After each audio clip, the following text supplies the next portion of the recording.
declassified CIA program launched in the 1950s. Its mission? Not to stop war, not to save lives, but to control the human mind. They tested LSD, used psychological torture, isolation chambers, electroshock, and even hypnosis. The world believed these experiments were done in the US, in secret labs, on unfortunate victims. But what if some of these tests happened much further away, in a place where the world wouldn't look, in a place like Papua New Guinea? Today, we investigate a dark theory. Was PNG used as a human laboratory for MKUltra style experiments? And have we been part of a secret psychological war for decades? Let's start with the facts. MKUltra was a real program, run by the CIA from 1953 to 1973, aimed at exploring how to manipulate and control human behavior. They used mind-altering drugs like LSD, barbiturates, amphetamines, and pushed test subjects to their mental limits. Victims included prisoners, psychiatric patients, even ordinary civilians, without consent. When the program was exposed in 1977 by the US Senate, only a fraction of the files survived. Most of the documents were destroyed on CIA orders. And the scariest part? What we know is likely just the tip of the iceberg. Let's talk about location and opportunity. From the 1950s to 1975, Papua New Guinea was under Australian colonial rule. And Australia was one of America's closest intelligence partners during the Cold War. The CIA operated freely in Australia. That's not a theory, that's declassified fact. They used Australia as a launch pad for regional espionage in Southeast Asia and the Pacific. So ask yourself, if you wanted to test mind control techniques, where better than a country with isolated communities, limited media and no oversight? PNG was the perfect testing ground. Remote, undocumented, populated with traditional societies the West barely understood. Let's break down the strange, real events that make this theory even more believable. 1. Anthropologists studying strange diseases. In the Eastern Highlands, scientists studied the four people, where a disease called kuru caused people to shake, laugh uncontrollably, and slowly die. Western researchers said it was caused by cannibalism. But here's the twist. Some reports say foreign doctors administered experimental drugs during these studies. Foreigners gave pills. Some were recorded, others weren't.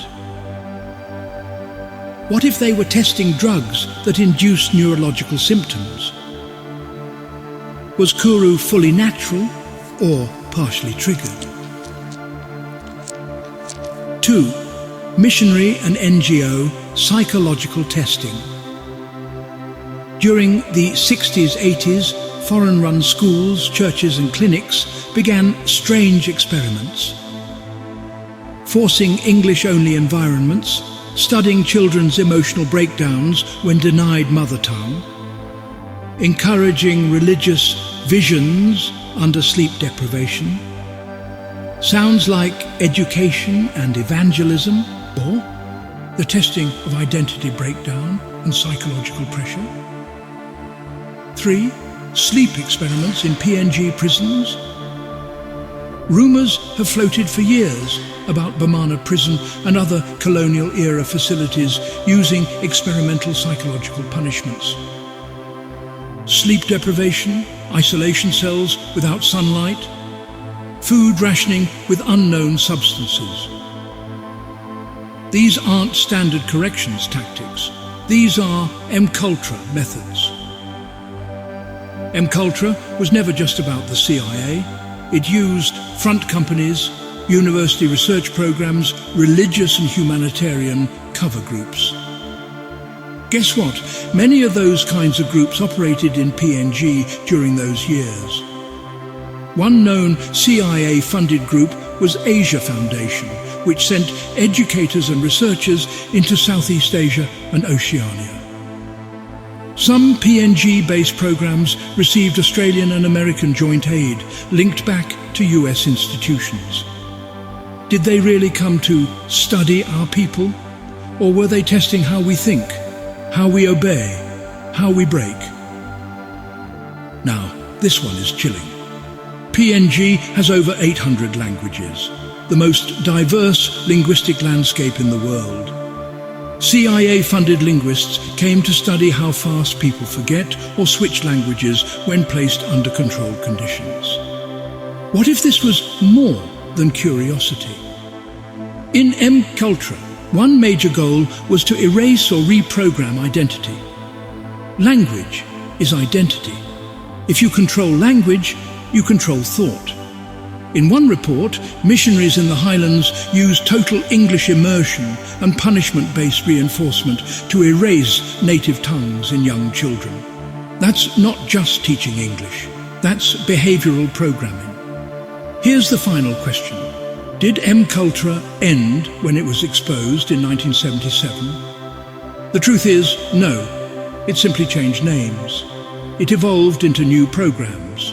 Project Stargate, psychic testing, behavioral influence programs, remote manipulation via technology. And today we have mental health projects, educational reforms and foreign pilot programs entering PNG again. Do we really know who funds them? Do we really know what they're testing, or are we still being used? MKUltra was real. Its victims were real. Its goals were terrifying.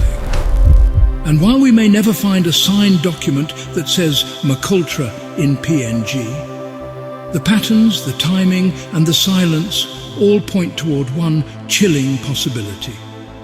We were part of the experiment, and we may still be.